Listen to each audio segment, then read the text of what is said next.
And I want to just mention one thing to the gentlelady from Texas. I am not in favor of abolishing the A.T.F.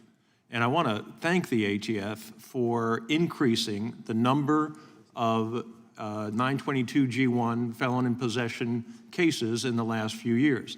I think it's absolutely essential that A.T.F. stay focused on its mission, and that is to help local police make this country safer by actually taking guns away from dangerous, violent felons.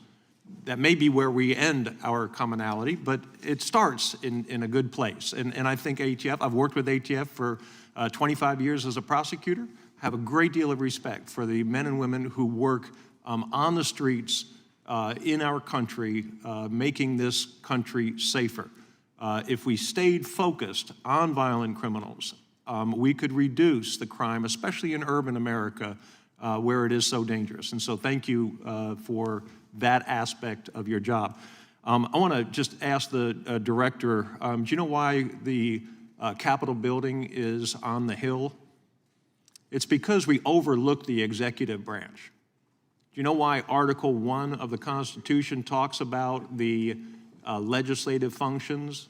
It's because our founders thought that the legislative branch was preeminent and was supposed to stop the tyranny of the executive, the reason that our founders fought the revolution, to get away from a king.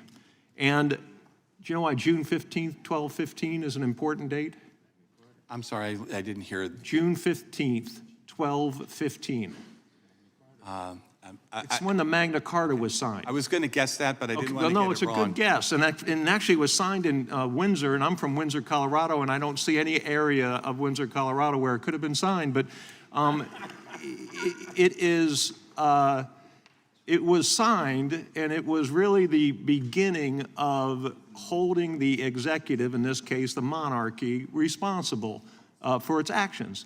And what I see from ATF too often, and I've already told you, I think it has an important and valuable role, but what I see too often is ATF taking a legislative function and running with it. And that's what scares me about ATF and where this administration, and I don't think there's any doubt that this administration is more pro-gun control than the past administration, or that the Democrats are more pro-gun control than Republicans. But when you take a legislative function and you, by rule, go forward and usurp our authority. Now, we aren't going to get it right every time, and we're not going to do things very quickly. Our founders set this whole system up so that we wouldn't do things very quickly, that we would do things in a measured way. But the fact that when we pass a law, we have a consensus in this country, and when you pass a rule, you don't. And that's the difference. And if we don't get the American people on board with where we want to go in terms of violence in this country, we suffer. And I'll give you two examples that concern me. One is the suppressor, the ability to make sure that individuals can purchase suppressors and use the same e-filing system that has been set up has been slow-walked by your agency, not you, but slow-walked by your agency for more than a decade now. And it's the bureaucrats in your agency that have a concern about suppressors. I can tell you story after story of constituents who have a son or daughter who has a hearing disability, and those suppressors are so valuable to those kids to be able to enjoy shooting sports. Over and over, I hear about the value of suppressors and how just frustrating it is that the same old paperwork has to be filled out, and the time is wasted in getting a suppressor. And then, of course, the pistol brace rules that your agency has enacted concern me. And I'm going to give you the remainder of my time to respond to that. But I think that you have to acknowledge that the legislative branch has a function and the executive branch. In fact, I guess I'm not going to give you much time. Montesquieu, I'll give you time to respond.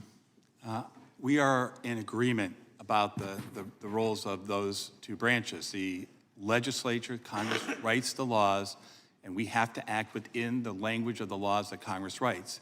There's, of course, a third branch that is responsible when cases are brought about saying whether we got it right or whether we did something that we weren't supposed to do, and what the laws of Congress is, what they mean. And that's, of course, the judiciary. I thank the director for his response, and I yield back, Mr. Chairman. The first case on the stabilizing brace that has been Mr. Chairman, I opined yield on is a court that has said that we acted within the statute in enacting that rule.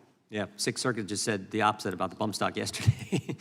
So I think the court cases are mixed. The chair now recognizes the gentleman